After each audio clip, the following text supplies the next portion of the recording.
Ton powder પડ્યો છે, 1500 કરોડ રૂપિયા, તો તમારે લોન લેવી પડશે, નહીં તો પૈસા કઈ રીતે ચૂકવી શકશો? પાવડર વેચાતો નથી. દુનિયાની અંદર પાવડરમાં બહુ મોટો પ્રોબ્લેમ છે. ચાઇના આવી ગયું. ચાઇના આવવાની સાથે એને તો અડધી કિંમતે દૂધના પૈસા આપી દે છે. તો હવે તમે કઈ રીતે કરી શકશો? અને ભાવ વધારો તમે આપી જ નહીં શકો. તમે જોજો ને, 1% નહીં આપીએ કે તમે 500 કરોડ આપીએ કે કહેજો. વાતો મોટી મોટી કરતા હતા આમ કરીને. બધા નહીં, બધા જેને લાભ લેવો હોય બધા લે છે. અને જેને પાછું ગાય ભેંસ ના હોય એ લે છે. સમજ્યા તમે? એ કાંઈ બેઠા બેઠા આખા ગામની ચિંતા કરે. જેને કાંઈ માથાકૂટ ના હોય એ બેઠા એ પાછા આમ સોશિયલ મીડિયામાં લખે. બાકી આપણે કે હા હા આમ પાછા અમુક પાસે એમનો સહયોગ આપે. પણ મારે અભિનંદન આપવા છે જિલ્લાવાસીઓને કે એમણે કીધું કે તમારા ઉપર ભરોસો છે, તમે જે કરશો ને એ ઉપર ભરોસો છે. મને કેટલાક તો અહીં પૂછ્યા, મારા નિયામક મંડળને કેટલાક મિત્રો કરે, સાહેબ આમ આ સ્થિતિમાં તો આપણે આમ 10% તો આમ આપી શકશું ને? મેં કીધું 10% એટલે કાંઈ ખબર મને ટકમ નહીં પડે, પૈસા કેટલા એનું બોલો તમે. તો કે આપણે આ વખતે તો બધાને એમ, નહીંતર આટલા પૈસા પાવડર વેચાતો નથી અને પાવડર ભરાતો જાય, ફેટ ભરાતો જાય તો આપણે કરશું કેમ? મેં કીધું ભગવાન છે, આપણે મહેનત કરો, પુરુષાર્થ કરો, અને મને ભરોસો છે આ દોનારીઓના પુણ્ય ઉપર કે દોનારીઓનું પુણ્ય નહીં ફૂટે ત્યાં સુધી કોઈ માથાકૂટ ક્યારેય નહીં રહે. અને તમારું જે પુણ્ય છે ત્યાં સુધી કોઈ તકલીફ નહીં રહે. એટલે મને અઠવાડિયાથી બધા ચાલતા હતા 1000 કરોડ આ વખતે ના મેળાવે, 1000 કરોડ ન થાય.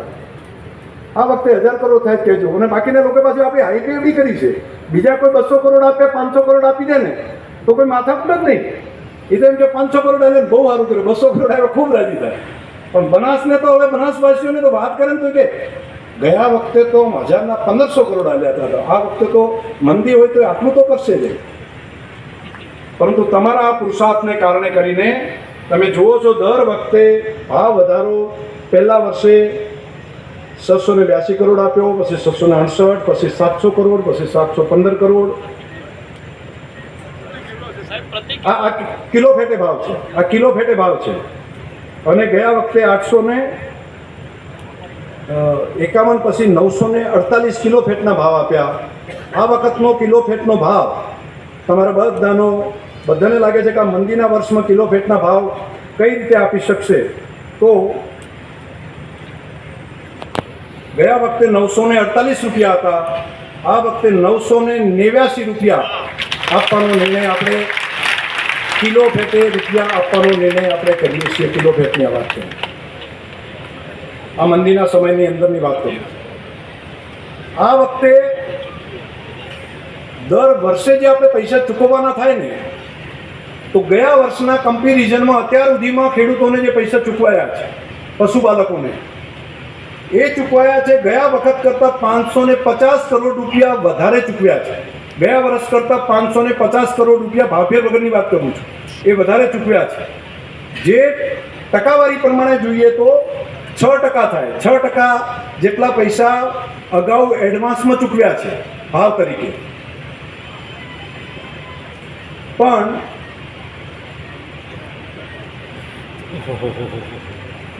આ આંકડો મેં આપ્યો આ વખતનો 989 રૂપિયાનો.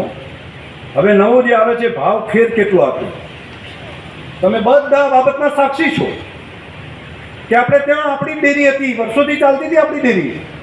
પરંતુ મારે અભિનંદન આપવા છે અમારા નિયામક મંડળને કે એમણે જે પ્રમાણનો પ્રેમ આપ્યો, લાગણી આપી, સારું કામ કરવા માટેનો સહયોગ આપ્યો.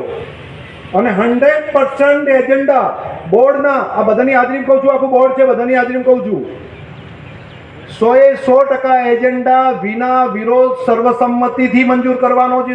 આપણે કલ્ચર ડેવલપ કર્યું સર્વસંમતિથી.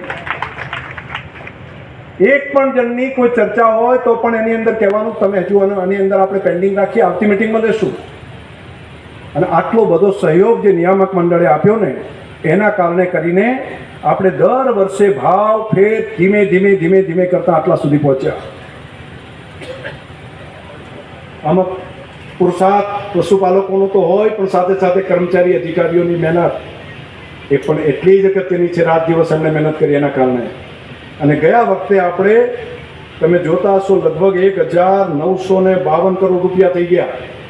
અને આ મંદીના વર્ષની અંદર તમારા બધાની અપેક્ષા હશે કે ભાઈ કેટલા ઓછા થશે, અહીંથી 1000 થશે, 600 થશે, 1200 થશે, શું લાગશે? પરંતુ દોનારીના પુણ્યના કારણે કરીને 1952ની જગ્યાએ 1973 કરોડ રૂપિયા આપવા માટેનો ઐતિહાસિક નિર્ણય આપણે કરીએ છીએ તાલીઓના ગડગડાટથી. તમને ગમે તો વધાવો બધા બરોબરના. તો આ મંદીમાં જે બધાને ચિંતા હતી કઈ રીતે થશે, કઈ રીતે આપી શકશો, ધ્યાનમાં નહોતું આવતું, બધાને ચિંતા હતી. પરંતુ ગયા વખતે જે ભાવ વધારો આપ્યો હતો એના પેરેલલ આ વ્યવસ્થા પણ આપણે આગળ વધવા માટે જઈ રહ્યા છીએ. એમાંથી ગયા વખતે જે પ્રમાણે ડિવિડન્ડના 100 કરોડ આપ્યા હતા એ જ પ્રમાણે આપણે 100 કરોડ રૂપિયા ડિબેન્ચરના જે આપ્યા હતા એ જ પ્રમાણે 100 કરોડ રૂપિયા મંડળીઓને ડિબેન્ચર અને ચૂકવવાના જે પૈસા થશે એની અંદર આ જ પ્રમાણેની વાતને આપણે આગળ વધારીએ છીએ. અને ટોટલ એક પર્સન્ટેજની પણ વાત આપતી હોય છે બધાની, કેટલા ટકા થાય એ ગણતરી આપણે ત્યાં કરતા હોય. તો મંડળીના કેટલા ટકા થશે, દૂધના કેટલા ટકા થશે. તો મંડળીના અહીંથી જે પાસ કરીને આપીએ છીએ ગયા વખતે આપણે જાહેર કરીએ એના કરતાં ત્યાં ગણતરી કરો તો વળી 1% 1.5% વધતો હોય છે ત્યાં, અને વધારે આપી શકાય છે. તો એની અંદર ટકાવારી પ્રમાણે પણ 18.52% જેટલો ભાવ નફા તરીકે આપણે વધારાનો આપવા માટેની વ્યવસ્થા થશે. અને એને ગણતરી કરશો તો લગભગ 19-19.5% જેટલો થશે. અને મંડળીનો જે આવશે એ એના વગર બીજો વધારાનો આવશે. તો હું માનું છું કે 22-25% આજુબાજુ આપણે એક પશુપાલકને પૈસા પર્સન્ટેજ પ્રમાણે પણ વધારાના મેળવી શકાશે. આ નાણાં આટલા મોટા પ્રમાણની અંદર આપવા માટેનું કામ કર્યું છે. આજે મને ભરોસો છે કે મારા પશુપાલક માતાઓ બહેનોને એમને જે શ્રદ્ધા અને વિશ્વાસ છે એને આ મંદીના વર્ષની અંદર પણ આગળ વધારી રહ્યા છીએ. આવનારા સમયમાં પણ આ કામને આપણે બધા ભેગા મળીને આગળ લઈ જશું. તમારા બધાનો હૃદયથી આભાર પણ માનું અને